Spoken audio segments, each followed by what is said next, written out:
안녕하세요. 오늘도 사연살롱을 찾아주셔서 감사합니다. 저는 30대 후반 절망의 순간을 딛고 이제는 행복한 나날들을 즐기며 살고 있는 돌싱입니다. 여러분, 혹시 돈을 잃으면 조금 잃는 것이고 명예를 잃으면 많은 것을 잃는 것인데 건강을 잃으면 전부를 잃는 것이라는 말을 들어보신 적이 있나요? 우리들은 한 치 앞을 내다보지도 못하면서 건강을 소홀히 하는 것 같아요. 저도 그랬죠. 그래서 제가 암 판정을 받던 그날의 그 기분을 평생 잊을 수 없어요. 솔직히 제가 살면서 암에 걸릴 거라는 건 꿈에도 상상하지 못했거든요. 정말 남의 일이라고 생각했어요. 그래서 더 힘들고 받아들이기 힘들었는데 앞에 잠깐 말했듯 건강을 잃으니 저는 전부를 잃어가고 있더군요. 남편까지도요. 저와 남편은 사내 연애로 회사에서 유명한 커플이었어요. 3년 넘게 요란스럽게 연애하고 결혼까지 꼬리내 결혼 후에도 남의 이목을 종종 끌곤 했었죠. 그리고 제가 아무런 자각 증상도 못 느낄 때 직장인이라면 매년 받는 건강검진으로 저는 제 안에 자리한 암이라는 놈을 마주하게 됐는데 이런 일이 있을 거라고는 꿈에도 모른 채 남편과 하하호호하며 건강검진 끝나면 맛있는 거 먹자고 철없는 약속을 했던 저였네요. 저도 남편도 건강검진을 합법적으로 얻은 휴가쯤으로 생각했거든요. 그래서 내시경 한다고 식단 조절하고 약 먹는다고 고생했어도 그쯤은 별일 아니라는 듯 넘겼는데 제가 내시경 검사를 끝내고 정신을 차리니 의사 선생님이 심각한 얼굴로 큰 병원에 가봐야 할 것 같다고 하셨어요. 위에 종양이 있어서 일단은 제거하고 조직검사에 들어갈 건데 개수도 많고 모양도 나쁜 게 아무래도 대학병원에 가셔서 정밀 검사를 해보시는 게 좋을 것 같습니다. 검사 결과 나오는 대로 소견서 써드릴게요. 네? 선생님, 그게 무슨 말씀이세요? 제가 암일 수도 있다는 건가요? 아직 단정 지을 수는 없지만 악성일 가능성이 있어 보여서 말씀드리는 거예요. 일단 조직 검사 결과 기다렸다가 다시 얘기하죠. 정말 그때는 하늘이 무너지는 기분이었어요. 위염이 있고 소화가 잘 되지 않는 편이긴 했지만 암이라니 정말 생각도 못한 말이었거든요. 그리고 충격받은 건 제 검사 결과를 들은 남편도 마찬가지였는데요. 자기야, 나 암이면 어떡해? 아니야. 에이 설마. 자기 이렇게 멀쩡한데 뭔가 착오가 있었겠지. 아직 확실한 거 아니니까 조직검사 결과 나올 때까지 침착하게 기다리자. 너무 걱정하지 마. 아닐 거야. 그렇겠지? 근데 자기야, 나 너무 무서워. 저는 그날 하루 종일 남편의 품에 안겨 엉엉 울었어요. 너무 무섭고 아직 젊은데 그런 병에 걸렸다고 생각하니 남은 인생이 캄캄해 보였거든요. 저는 그때 당시 결혼한 지 6년 차에 접어들었고 2년 전부터 임신을 하기 위해 본격적인 노력을 기울이고 있던 때였어요. 그래서 그때는 나름 건강관리를 한다고 했을 때라 그 충격이 더 컸었고 조직 검사 결과가 나오기까지 저는 지옥에 떨어진 기분이었어요. 그 사이 남편은 인터넷을 뒤져가며 위암 초기부터 말까지 무슨 논문이라도 쓰는 사람처럼 공부를 참 열심히 했는데 그러면서 저한테 너무 절망할 필요 없다며 저는 만약 암이어도 초기일 거라며 초기엔 수술받고 관리만 잘하면 괜찮다고 저를 위로해 주더군요. 그때는 남편이 참 고맙고 든든했어요. 이런 절망의 순간에 남편이 있어 그나마 다행이라고 생각했어요. 그리고 참 신기했던 것 중에 하나가 남편은 제가 암에 걸렸을 수도 있다는 것을 알고도 참 덤덤했다는 거였는데 그때는 저도 제정신이 아니라서 남편의 그런 점도 의지가 됐었죠. 그리고 일주일 뒤 조직검사 결과가 나왔고 그렇게 간절히 빌었건만 악성이라며 병원에서 써준 소견서를 가지고 더 큰 대학병원을 찾았어요. 그리고 떨리는 마음으로 병원에서 하라는 검사는 전부 다 했는데 기적은 일어나지 않았어요.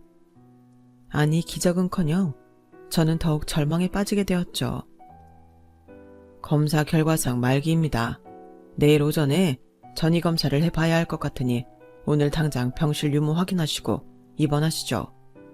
전이검사 결과가 나와야 수술할 건지 항암을 할 건지 치료 방향을 결정할 수 있습니다. 환자분이 젊으셔서 최대한 빨리 진행하셔야 해요. 암이라는 게 젊으면 젊을수록 진행 속도가 빠르거든요. 게다가 악성이라서. 선생님, 말도 안 돼요. 말기라뇨. 저 이렇게 아픈 곳이 없는데. 환자마다 조금씩 다를 수 있습니다. 게다가 환자분은 지속적으로 위험을 알아오셨잖아요. 소화불량도 심하시고 가끔 복통도 있으셨을 텐데 아마 대수롭지 않게 넘어가시고 하셨을 거예요. 더러 잘 참는 분들이 계시거든요. 저는 아무리 잘 참아도 어떻게 암을 참을 수 있냐며 의사 선생님께 울면서 말했어요. 그리고 제 옆에서 함께 검사 결과를 듣던 남편은 연신 착잡한 표정으로 마른 세수를 했는데요. 저는 곧장 남는 병실에 있어 입원을 했고 남편은 제 짐을 가지러 집에 갔어요. 그리고 저는 떨리는 목소리로 회사에 전화해 휴가계를 냈는데 남편이 그 사이 양가에 제가 암에 걸린 사실을 알렸는지 친정엄마가 전화를 하셨더군요. 지혜야, 방금 조서방한테 전화가 왔는데 아니지? 아니지? 아니, 네가 어떻게 암일 수 있어? 엄마 나 어떡해? 나 너무 무서워. 지금 당장 네 아빠랑 병원으로 갈 거야. 내 새끼 조금만 기다려. 엄마 금방 갈게. 전화상이었지만 친정엄마는 반쯤 혼이 나가 있으셨어요. 그래서 서울과는 2시간 남짓한 거리에 사시는 부모님이 안전하게 잘 오실 수 있을까 걱정이 되었는데요. 그 사이 남편이 무슨 짐을 그렇게 많이 쌌는지 28인치 저희 부부가 장기간 출장 갈 때 들고 가는 캐리어에 제 물건을 담아왔더군요. 자기야, 뭘 이렇게 많이 가져왔어? 그게 언제 퇴원할 수 있을지도 모르고 뭐가 필요한지 모르니까 괜히 이것저것 없다고 왔다 갔다 하는 것도 그렇고 그래서 그냥 전부 다 쓸어왔어. 이것저것 많아도 필요할 때 없는 것보다 낫잖아. 아마 그때부터였던 것 같아요. 이상하게 남편이 멀게만 느껴지더라고요. 그리고 남편이 온 지 얼마 되지 않아 시어머님이 병실 문을 벌컥 열면서 들어오셨는데요. 그 첫마디 지금도 또렷하게 기억나네요. 나왔다. 정말 암이 맞는다는 거야? 오셨어요? 네, 맞다네요. 아니, 너는 애가 얼마나 둔하면 몸이 그 지경이 될 때까지 모를 수가 있어. 말기라며. 아, 이를 어쩌면 좋으니 정말. 시어머니는 걱정이나 슬픈 감정은커녕 그렇게 짜증부터 내셨어요. 그리고 저는 무슨 큰 죄를 지었다고 암에 걸린 것도 서러운데 잔뜩 주눅이 들어있었는데요. 명색이 남편이란 놈은 지 엄마가 그런 경우 없는 짓을 해도 말리지 않더군요. 그저 옆에서 걱정스러운 한숨만 쉬었는데 어째 그 순간은 저를 걱정하는 게 아니라 암에 걸린 마누라를 돌봐야 하는 지를 걱정하는 것 같았어요. 그리고 1시간이 더 지나서 금방이라도 무너질 것 같은 친정 부모님이 도착하셨는데요. 저도 그 순간에는 참았던 눈물이 터져서 엉엉 울고 말았네요. 그리고 저희 엄마는 곧이어 저희 남편과 시어머니에게 이렇게 말씀하셨어요. 조서방, 많이 놀랐지? 어째 이런 일이 다 있을 수 있어. 사부인도 많이 놀라셨죠? 저는 지금도 믿기지가 않아요. 우리 아이 이제 고작 30 초반인데. 그러게 말입니다. 건강관리를 도대체 어떻게 했길래 암에 걸려요? 아직 애도 없는데. 그리고 우리 아들은 뭔 죄입니까? 네? 그렇잖아요. 우리 아들도 한창인데 마누라가 덜컥 암에 걸렸으니 돈은 돈대로 깨지고 수발은 또 누가 드냐고요? 그 순간 저와 친정 부모님은 너무 놀라서 아무 말도 하지 못했어요. 그렇잖아요. 암에 걸린 며느리 앞에서 자기 아들만 걱정하며 짜증을 내는데 저희가 놀라지 않을 수가 없었죠. 게다가 저는 평상시 시어머니와 별 문제도 없었어요. 성격이 좀 드세고 솔직한 편이긴 했지만 시아버님이 돌아가시고 억척스럽게 살다 보니 저렇게 되셨구나. 이해하고 넘기니까 상처받을 일도 없었어요. 그리고 시어머니는 나름 배운 사람이라고 자부하며 동네에서 보습학원을 운영하고 계셨는데요. 자식이라고는 저희 남편 하나라 딸이 없어 그런지 무뚝뚝한 성격 때문에 학원 애들이 원장 선생님을 그렇게 무서워한다고 하더군요. 그때 그 말을 듣고 저는 재밌다고 웃었어요. 그리고 사람 성격이 타고나는 건데 어쩌겠나 생각했는데요. 제가 너무 관대했나요? 세상에 이런 큰 병에 걸린 며느리와 사돈 앞에서 이 무슨 경우 없는 짓이냔 말이죠. 그런데 시어머니의 짜증과 신경질은 거기서 끝이 나지 않았어요. 너도 참 마음에 안 든다. 내가 여태 너 임신 못하는 걸로 뭐라고 한 적 있니? 속에서 부글부글거려도 꾹 참고 기다렸는데 뭐? 암? 그것도 말기? 나 참 기가 막혀서 암에 걸릴 거라면 애라도 하나 낳고 걸리든가 아니면 아예 내 아들이랑 결혼을 하지 말든가 했어야지. 사돈, 혹시 집안에 암에 관련된 가족력 있는 거 아니세요? 이러면 사기 결혼인데? 뭐라고요? 지금 말씀 다 하셨어요. 아무리 자기 자식 일이 아니라고 해도 어떻게 그런 말을 할 수가 있어요. 그렇게 안 봤는데 사돈 진짜 너무하시네요. 제정신이세요. 저희 집안 그런 가족력 없습니다. 저는 지금 하늘이 무너지고 땅이 꺼졌는데 사돈은 사돈 아들이랑 손주 생각밖에는 안 하시는군요. 당연하죠. 쟤들 결혼한 지 5년 넘었잖아요. 그러면 다른 집은 벌써 둘째까지 낳고도 남을 시간이에요. 그리고 막말로 팔은 안으로 굽는 거잖아요. 당연히 저는 제 아들 걱정이 먼저죠. 남들 다 드는 아빠 소리 한번 못 듣고 돈 벌어서 병원비로 갖다 바치고 제 병 수발이나 들게 생겼는데 사돈께서도 지금 충격받고 앞으로 이 모든 걸 감당해야 할 우리 아들 걱정 안 하시잖아요. 그냥 자기 딸 암에 걸려서 어떡하냐고 어버버만 하시지. 저는 이 모든 걸 감당해야 할 제 새끼가 더 안쓰럽습니다. 이보세요 사돈. 아무리 속마음이 그러신다고 한들 그래도 이건 아니죠. 저희 딸이 암에 걸리고 싶어서 걸린 것도 아닌데 여기 오셔서 이렇게까지 하시면 저희한테 얼마나 상처가 되겠습니까? 아실만한 분이 도대체 왜 이러세요? 왜 그러냐니요. 이미 말 다 했잖아요. 그리고 저는 사돈들한테도 화가 나요. 도대체 애를 어떻게 키웠길래 암에 걸리게 합니까? 뭐 하나 마음에 드는 구석이 없어요. 대학도 내 아들보다 후진대 나오고 집안도 뭐 볼 거 없잖아요. 그래도 내 아들이 좋다고 해서 눈 딱 감고 허락했더니 이게 뭡니까? 내가 결혼하고 바로 애 안 갖는다고 했을 때부터 알아봤어요. 그때 애라도 바로 가져서 낳았으면 이럴 때 얼마나 좋습니까? 내 아들 이렇게 젊은데 어떡하실 거예요? 시어머니는 노발대발 소리를 질러가며 자기가 제일 억울한 사람처럼 말했어요. 지금 가장 억울한 사람이 누구인데. 그리고 저는 시어머님이 그런 말도 안 되는 억지를 쓸 때 남편 놈을 쳐다봤는데 남편이라는 놈은 여전히 지 엄마를 말릴 생각이 없더군요. 정말 화가 났어요. 저희 부모님을 얼마나 무시하면 저럴 수가 있을까? 저런 놈을 사랑하고 결혼해서 5년 넘게 살아왔다는 게 소름 끼치게 싫었죠. 그리고 당하고만 있는 친정 부모님을 보고 더는 참을 수 없었어요. 그래서 이판사판이라는 생각으로 들이댔죠. 어머니, 지금 이게 뭐 하는 짓이세요?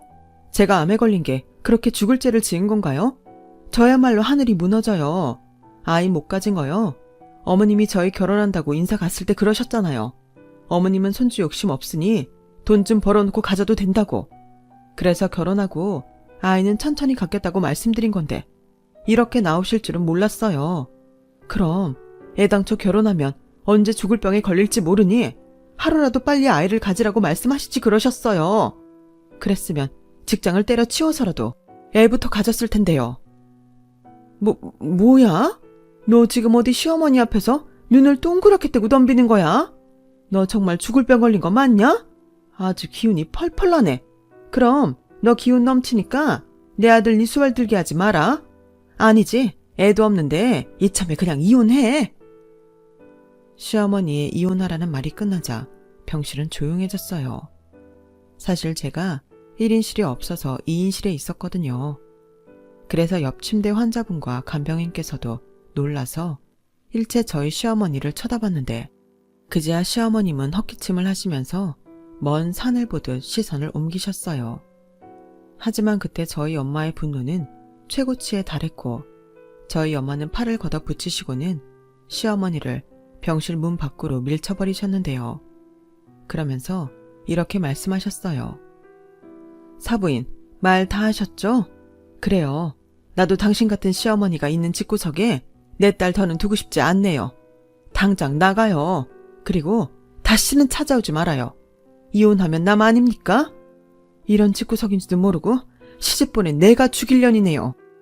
어머, 지금 뭐 하시는 겁니까? 왜 나한테 그래요? 온전하지 못한 하자를 우리 집에 보내셔놓고 척반하정도 유분수지? 지나가는 사람들 붙잡고 물어보세요. 내가 너무한지. 그래요. 어디 한번 물어봅시다. 댁 같은 시어머니가 정상인지 한번 물어보자고요. 친정엄마는 급기야 바닥에 주저앉아서 서럽게 울기 시작하셨어요. 그 모습에 저도 울고 친정아빠도 뒤돌아 훌쩍이고 있는데 남편은 그런 저와 저희 식구들을 보며 한숨을 쉬더군요. 그냥 얼굴에 다 싫다고 적혀있는 것 같았어요. 그때 알았네요. 그 엄마의 그 아들이라는 걸요. 위암 말기라는 걸 몰랐을 때는 그래도 이 정도는 아니었는데 부자가 아주 똑 닮아 있었어요. 그래서 제가 남편한테 그랬죠. 자기야, 어머님 정말 너무하신 거 아니야? 어떻게 여기까지 오셔서 이러실 수가 있어. 자기는 뭐 하는 건데 이 꼴을 다 보고도 왜 가만히 있는데? 설마 자기도 자기 어머니랑 같은 생각인 거니? 왜 나한테 그래? 자기 지금 힘든 거 알겠는데 자기 힘들다고 나까지 이래라 저래라 하지 마. 나도 지금 머릿속이 복잡해 죽겠으니까. 일단은 오늘은 장인 장모님이 계시니까 우리 엄마 모시고 나는 갈게. 내일 검사 오전 중에 하자고 하셨는데 당신 부모님 계시니까 나는 없어도 괜찮지? 나라도 회사에 가야 하잖아. 아니, 어떻게 지금 회사에 간다는 소리를 해? 하나하나 감정적으로 그러지 좀 마. 이런 상황일수록 한 사람이라도 정신 차려야 하는 거야. 일단 진정하고 쉬어. 아버님, 어머님, 저는 이만 가보겠습니다. 엄마도 그만하고 나랑 가. 아들, 우리 아들 불쌍해서 어쩌니? 그러니까 엄마 아들 더 불쌍하게 만들지 말고 나가자고. 남편은 그렇게 말하고 시어머님과 함께 병실을 나갔어요. 남편이 나가는데 참 서럽더라고요. 저런 것도 남편인가? 마치 병에 걸렸다고 버려지는 기분까지 들었어요. 그러자 옆에서 잠자코 있던 환자분이 이렇게 말하시더군요. 어쩌다 저런 놈을 남편이라고 데리고 살았어. 딱 보니까 마누라 암 걸렸다고 등 돌리는 거네. 저 시엠이라는 년도 보통이 아니야. 원래 병간호하는 마누라는 있어도 마누라 병간호하는 남편은 없수다. 마음 독하게 먹어. 사람이 살자고 하면 암이 대수야? 괜찮아. 나도 작년에 말기라고 해서 들어왔는데 봐봐. 아직 살고 있잖아. 저는 옆 침대 아주머니의 말에 아무런 대답도 하지 못하고 엉엉 울었어요. 그러자 저희 엄마가 저를 꼭 끌어안아 주셨고 무슨 일이 있어도 살자고 다짐했는데요. 그렇게 뜬 눈으로 밤을 새운 저는 오전에 전이검사라는 걸 받았어요. 천만다행으로 검사 결과상 다른 곳에 전이된 암세포는 없었고 개복수술로 암을 일단 제거하자고 담당 의사 선생님이 말씀하셨고 병원에서는 최대한 빠를 날짜를 잡아주셔서 일주일 만에 수술을 받게 되었어요. 얼마나 떨리던지 살면서 수술이라는 건 처음 받는 거였는데 혹시 못 깨어나는 건 아닐까? 덜컥 겁부터 나더군요. 그리고 내가 스스로 암 환자라고 생각하니 그제야 작은 통증도 다 느껴지는 듯 온몸이 하루 종일 아팠어요. 그렇게 저는 개복수술을 받았죠. 정신이 들었을 때는 회복실을 거쳐 병실로 돌아온 후였는데 그 뒤 담당 의사 선생님께 반가운 소리를 듣게 되었어요. 생각보다 암세포 위치가 좋았어요. 그중에 가장 큰 거는 검사 결과 악성이 아니었고요. 작은 몇몇 개가 악성이었는데 모두 다 제거를 해서 일단은 안심하셔도 됩니다. 수술 아주 잘 됐어요. 물론 예우를 좀 더 지켜봐야 하지만 아주 이례적인 일입니다. 그래도 조기에 발견해서 다행이에요. 그럼 저 살 수 있는 거예요? 말기로 알고 있었는데. 아, 그건 죄송해요. 제 실수입니다. 제가 그때 다른 분께 해드릴 설명을 잘못 드렸어요. 정말 죄송해요. 제가 성함이랑 다 확인을 했는데도 그날 유독 정신이 없었네요. 걱정 많이 하셨죠? 분명 화가 나야 하는데 저는 눈물이 났어요. 다시 태어난 기분이라는 게 딱 그런 것 같더라고요. 그래서 화는커녕 감사하다고 몇 번이고 고개를 숙였는데 저희 부모님도 저랑 똑같았는지 우시면서 연신 허리를 숙이셨죠. 그리고 저는 수술 뒤 회복하기 위해 갖은 노력을 다했어요. 밥도 잘 먹고 약도 잘 먹고 병원에서 시키는 건 뭐든 다 했죠. 그리고 남편과 시어머니한테 복수할 생각밖에는 없었는데요. 남편 놈은 그렇게 가고 찾아오기는커녕 전화 한 통도 없더군요. 아니 어떻게 자기 와이프가 암으로 입원해 있는데 이럴 수가 있냐고요. 한 사람이라도 정신 차려야 한다고 하더니 정신을 차린 게 아니라 제정신이 아닌 것 같았어요. 저도 그런 남편 놈 따위 미련이 없었죠. 시어머니 말대로 저희 사이에 아이가 있는 것도 아닌데 그런 수모를 겪어도 그 인간이랑 부부로 살면 그건 제가 등신 머저리라고 생각했어요. 저희 친정 부모님도 마찬가지셨죠. 어찌나 일을 바득바득 하셨는지 나중에 퇴원 후에도 집이 아닌 친정에 가자고 하실 정도였어요. 아니 어떻게 남편이라는 놈이 이럴 수 있냐? 지 마누라 그렇게 큰 수술을 하는데 어떻게 코빼기도 안 비칠 수 있어? 너 그런 놈이랑 다시 살 생각 추호도 하지 마. 그런 것들은 지들이 똑같이 당해보지 않고서는 모른다. 아, 이런 짐승만도 못한 것들인 줄도 모르고 때 되면 감자 보내줘, 김장해서 보내줘. 내가 미친년이다. 엄마, 진정해. 나도 오만정 다 떨어졌어. 나 이혼할 거야. 그래, 시원하게 해. 너 아픈 거 하늘에서 그것들 가면 벗겨주려고 그랬나 보다. 다시 건강해지고 그것들보다 훨씬 행복하게 잘 살아. 그러면 돼. 알겠어. 엄마 미안해. 내가 사람을 잘못 봤어. 됐어. 왜 네가 미안해? 그 연놈이 죽일 것들이지. 지혜야, 이번에 엄마가 깨달은 게 있어. 사람은 원래 다 이런 일 저런 일 있기 마련이야. 아플 수도 있지. 그런데 그럴 때일수록 내 사람인지 아닌지가 드러난다. 네가 제일 아플 때 너한테 등 돌린 그것들은 천하의 나쁜 놈이야. 엄마가 상견례 때 그 옆에 내 재수없게 굴 때부터 알아봤어야 했는데. 두고 봐. 내 새끼 눈에 눈물 나게 했으니 그것들 피눈물 나는 날 올 거니까. 친정 엄마는 상처가 크셨는지 말을 멈추지 않았어요. 그리고 저도 건강과 상관없이 그 인간이랑은 이혼해야겠다고 마음을 굳혔는데요. 제가 병원에서 퇴원 날짜를 받았을 즈음 그 빌어먹을 인간은 그제야 저한테 연락을 했어요. 나야, 그동안 회사 일이 너무 바빠서 도통 연락을 못했어. 몸은 좀 어때? 많이 아파? 많이 아파. 그리고 나 내일 모레 퇴원해. 엄마 아빠 집으로 가려고. 아, 그래. 가망이 없는 거구나. 알겠어. 장현 장모님 계시니까 내가 안 가도 괜찮지? 그럼 괜찮고 말고. 수술도 남편 없이 혼자 받았는데 그까지 퇴원은 껌이지. 자기는 신경 쓰지 마. 내가 알아서 할게. 왜 이렇게 뾰족뾰족해? 자기 서운한 건 알겠는데 나도 어쩔 수 없다고.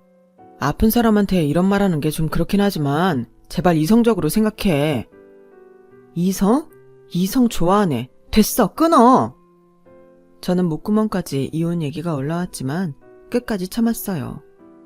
그리고 퇴원 후 제 짐을 집에서 가져가기 위해 잠시 집에 들렀는데 어이없게도 남편 놈 짐이 하나도 없더군요. 그리고 식탁 위에는 남편 도장까지 다 찍혀있는 이혼 서류가 덩그러니 놓여 있었는데요. 그걸 보는데 손이 얼마나 부들부들 떨리는지 저는 곧장 남편 놈한테 전화를 걸었어요. 나야, 이혼 서류 이거 뭐야? 그렇게 됐어. 나는 솔직히 이혼까지는 하고 싶지 않은데 엄마가 하도 성화를 부리셔서. 알잖아, 우리 엄마 성격. 그리고 내가 이혼 안 한다고 버티면 결국 그거 다 자기한테 갈 텐데 아픈 사람 더 힘들게 하고 싶지 않아서 나도 힘들게 결정했어. 너도 참, 개소리도 참 정성스럽게 한다. 바로 짐 뺀 거 보니까 이미 마음은 굳힌 거네. 알겠어, 이혼해. 저는 그렇게 남편과 합의 이혼을 하기로 했어요. 이미 좋은 마음은 없었고 칼같이 반으로 정확하게 재산 분할하는 남편 놈을 보며 저도 칼같이 미련을 버렸어요. 그러자 제 친구들은 너무 어이없다며 자기들이 더 화가 나서는 저한테 그러지 말고 위자료라도 받게 소송하라고 저를 설득했는데 저는 그러기도 싫더라고요. 수술이 아무리 잘 됐다고 해도 그런데 쫓아다니며 스트레스 받고 싶지 않았거든요. 그래서 이혼 서류 서로 주고받고 나눌 거 나누고 저와 남편 놈은 조정 기간이 끝나 법원에서 오랜만에 얼굴을 봤어요. 그 사이 저는 잘 먹고 잘 쉬고 병원도 잘 다니고 있어서 모르는 사람이 보면 절대 암에 걸린 사람처럼 보이지 않았는데 그래서인지 남편 놈도 제 혈색을 보고 좀 의아해하더군요. 생각보다 몸이 괜찮네. 병원은 잘 다니고 있어? 하안 같은 거 해야 하는 거 아니야? 왜? 내가 다 죽은 모습으로 나타날 줄 알았는데 아니라서 놀랐어? 아니, 그런 게 아니고 나는 걱정했지. 아파서 움직이기 힘들까봐. 왜 말을 그렇게 하냐? 나도 마음이 좋지 않아. 나라고 자기랑 이렇게 헤어지고 싶겠어? 나도 어려운 결정한 거야. 솔직히 자기 암 말기라고 했을 때는 진짜 자신 없더라.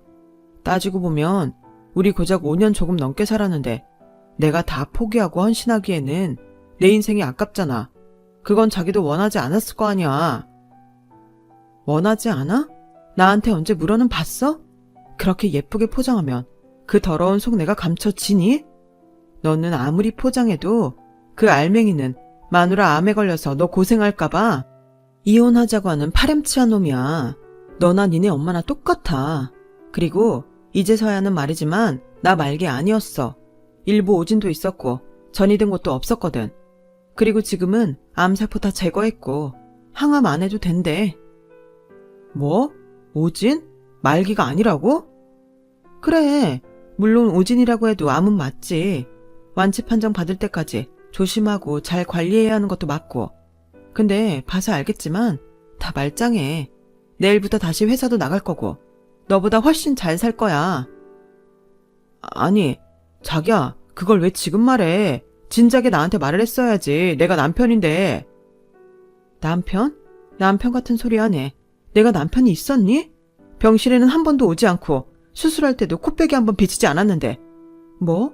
진작에 말을 했어야 하지 않냐고? 그렇잖아. 난 심각한 상황인 줄 알고 너랑 헤어지려고 한 건데 이러면 얘기가 달라지잖아. 진작 말했으면 내가 이혼하자고 했겠냐고? 아이씨, 우리 이혼 취소하자. 지금이라도 없던 일로 하면 돼. 싫어. 나는 이제 너 같은 거랑은 같이 다시 살고 싶지 않아. 내가 왜 이 얘기를 지금 하는데 네가 이렇게 이혼 번복할까봐 말 안 한 거야.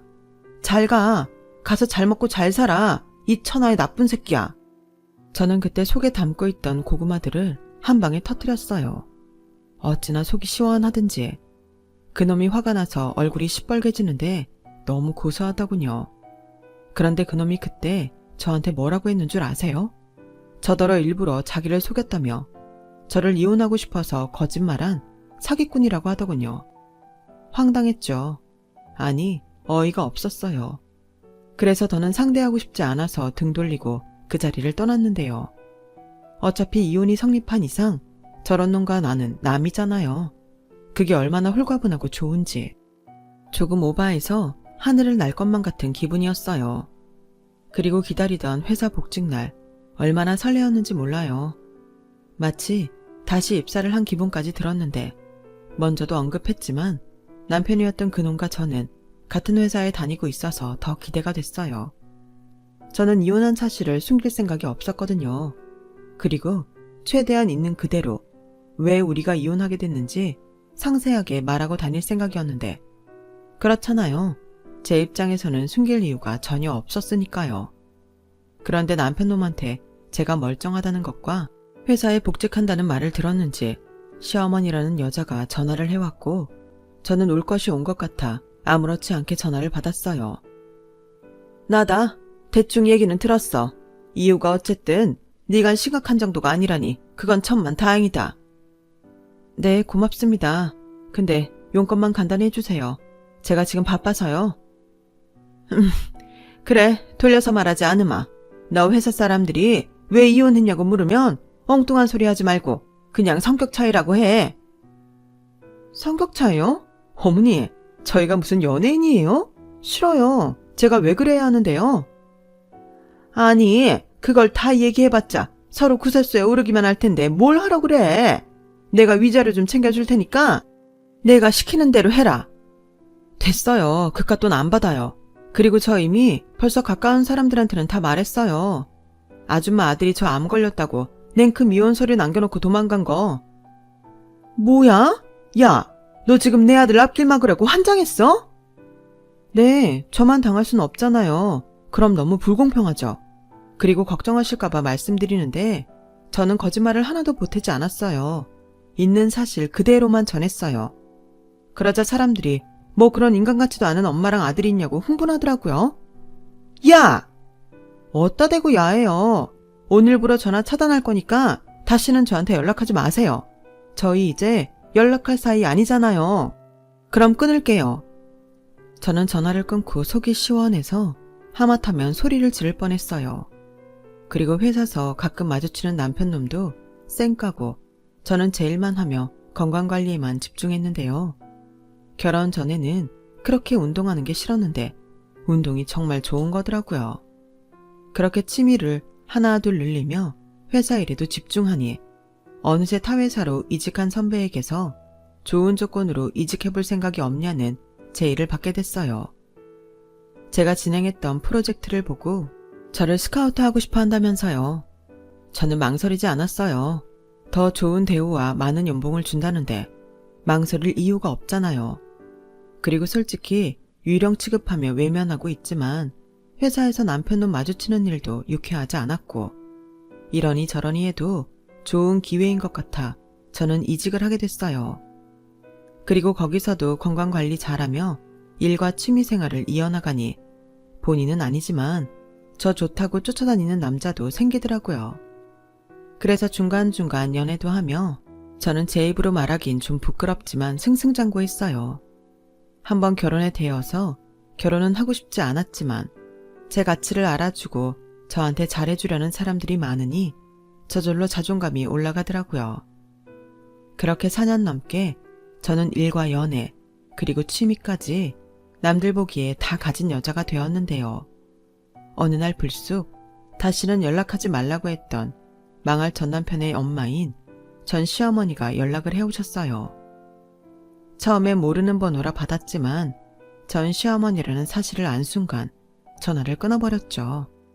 그런데 끈질기게도 그 여자는 저한테 전화를 해왔고 아무리 차단하고 또 차단해도 끈질기게 걸려오는 모르는 번호에 저는 짜증이 나서 전화를 받아버렸어요. 도대체 왜 그러세요? 제가 연락하지 말라고 했죠? 야, 니년 때문에 우리 모자 인생 망쳤어. 이게 다 너 때문인데 내가 어떻게 너한테 연락을 안 하니? 너 내 아들 어쩔 거야? 책임져, 책임지라고. 왜 이러세요? 제가 왜 아줌마 아들을 책임져요? 병 걸린 저 책임지기 싫다고 저한테 이혼하자고 한 게 누군데요? 야, 말은 바로 해야지. 너 말기 아니었잖아. 그래놓고 사람들한테는 전부 다 소문나게 만들어놓고 너 때문에 내 아들이 무슨 꼴을 당했는지 알아? 회사에 소문이 일파만파 다 퍼져서 인사고 나발이고 바닥을 쳤어. 그러니 선자리도 꽉 막히고 4년 동안 여자 구경도 못했단 말이야. 그래서요. 그것도 제 책임이에요? 그때 말씀드렸잖아요. 저는 거짓말한 건 없다고. 왜? 그때는 그렇게 당당하게 자기 아들이 더 불쌍하다고 큰소리치더니 이제는 그게 부끄러우세요? 제가 소문낸 게 그렇게 불만이시냐고요? 저는 저도 모르게 흥분해서 큰소리를 내고 말았어요. 그러자 부서 사람들이 일제히 저를 쳐다봤고 핸드폰 너머에서는 급기야 엉엉 우는 시어머니 울음소리가 들렸는데요. 그리고는 애원하듯 이렇게 말씀하셨어요. 지혜야, 내가 잘못했다. 네가 우리 아들 좀 살려줘. 너 우리 아들 많이 사랑했잖아. 우리 아들이 지금 많이 안 좋아. 3달 전에 사고가 나서 지금 하반신 마비다. 잘한다는 병원 다 찾아다녔는데 가망이 없대. 네가 그렇게 우리 아들 세상 제일 나쁜 놈 안 만들었으면 지금쯤 선도 보고 결혼도 해서 남들처럼 살 텐데 너 때문이야. 이게 다 너 때문이라고. 병간호해줄 마누라도 없는데 우리 아들 불쌍하지도 않냐? 너 그러지 말고 다시 혼인신고하고 내 아들 병수발 좀 들어. 나는 디스크에 혈압에 힘들어서 못해. 내가 말은 못했지만 우리 아들이 너 그리워서 많이 힘들어했다. 그래도 니네 둘이 같이 산 세월이 있잖아. 내 마지막 부탁이야. 응? 제발. 너무 어이가 없었어요. 물론 놀라기도 많이 놀랐죠. 정말 꿈에도 생각하지 못했거든요. 그렇다고 어떻게 저한테 자기 대신 자기 아들 병수발을 들라고 할 수 있나요? 저는 그 말에 너무 화가 났어요. 아줌마 진짜 나쁜 사람이네요. 저 암 걸렸을 때는 자기 아들 병수발 못 든다고 이혼하라고 하더니 이제는 이혼한 저한테 아줌마 아들 병수발 들게 혼인신고를 하라고요? 아줌마 미쳤어요? 싫어요. 제가 왜요? 저도 아줌마 아들 병수발 들기 싫어요. 그럼 남편도 없는 늙은 내가 다 큰아들 병수발 들라고? 너 진짜 너무한 거 아니냐? 제가요? 지나가는 사람 아무나 붙잡고 물어보세요. 제가 너무한 건지. 이런 걸 두고 받은 대로 돌려주는 거라고 하죠? 어떠세요? 기분 더럽죠? 그러게 왜 그러셨어요? 사람 일 아무도 모르는 건데 아줌마 벌 받은 거예요. 아줌마 아들은 절대 아플 일 없다고 생각했죠? 그때 저한테 그러지 않으셨으면 이런 일도 없었을 텐데 아줌마 아들 인생 망친 건 제가 아니라 아줌마예요. 뭐야? 야, 너 말 다 했어? 네, 다 했어요. 그러니까 아줌마 아들 남한테 떠넘기지 마시고 혼자 병수발 열심히 드세요. 너 희년 망할 거? 네가 그러고도 잘 살 줄 알아? 네, 저는 아주 잘 살 거예요. 그러니까 경찰에 신고하기 전에 다시는 전화하지 마세요. 아셨어요? 저는 소리를 버럭 지르고 전화를 끊어버렸어요. 이미 이직한 회사에도 제 이혼에 대해 아는 사람들이 덜어 있던 터라 제가 전화를 끊으니 박수가 터져 나오더군요. 박수 받을 일은 아니었지만 어쨌든 속은 후련했어요. 본의 아니게 제대로 복수한 기분이 들었거든요. 그리고 먼저 회사에 아는 지인에게 전화해서 남편이었던 그놈의 상태에 대해 물어봤는데 시어머니 말처럼 가망이 없어 남편은 퇴사를 했다고 하더군요. 솔직히 그때는 무슨 마음이었는지 씁쓸하기도 했어요. 저야 암이라고는 하나 이렇게 정상적으로 하고 싶은 거 다 하고 사는데 전 남편은 자기 마음대로 움직이지도 못하고 망가지 자신의 모습에 비관하고 있을 테니까요. 그러게 그때 다른 선택을 했으면 얼마나 좋았을까요? 그렇게 시어머니와 전 남편은 당장의 이기심으로 던져진 부메랑에 더 큰 불행을 때려 맞았어요. 그러고 보니 세상은 참 공평한 것 같네요. 좋은 일을 하면 행운과 행복이 되돌아오지만 나쁜 짓을 하면 불운과 불행이 되돌아오잖아요.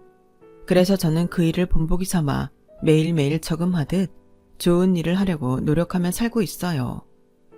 그런데 어째 좋은 일을 하고 나면 기분이 좋아지는 게 벌써부터 그 효과가 나타나는 것 같더라고요. 여러분들도 작은 실천이라도 한번 해보시면 어떨까요? 이 좋은 기분 여러분과 공유하고 싶습니다. 이렇듯 이왕 되돌려 받을 거라면 불행이 아닌 행복으로 받는 저와 여러분이었으면 해요. 저는 현재 완치 판정을 앞두고 있습니다. 얼마나 기다렸던 날이었는지 몰라요. 물론 완치 판정을 받아도 지금의 생활을 유지하며 늘 감사한 마음으로 살아가야겠죠. 부디 제가 그렇게 살 수 있도록 소망하던 완치 판정을 훈장처럼 받길 소원합니다. 아파보니 건강이라는 게 정말 소중한 거더라고요. 건강을 잃으면 전부를 잃는 것이라는 말은 100% 맞는 말인 것 같아요. 건강 하나만 잘 지켜도 다시 일어날 수 있는 기회가 생기는 거잖아요. 그러니까 우리 너무 건강을 소홀히 하지 말고 우리 몸도 아껴주면서 하루하루 행복하게 살아요. 최대한 많이 웃고 좋은 사람들과 좋은 추억 많이 만들기 바라면서 제 이야기를 마치도록 하겠습니다. 지금까지 제 이야기 읽어주시고 들어주셔서 대단히 고맙습니다. 오늘 하루도 건강하시고 행복하세요. 여러분, 사연 댓글의 응원과 현명한 조언 부탁드려요. 좋아요와 구독은 저에게 큰 힘이 됩니다. 오늘도 좋은 일 가득하세요.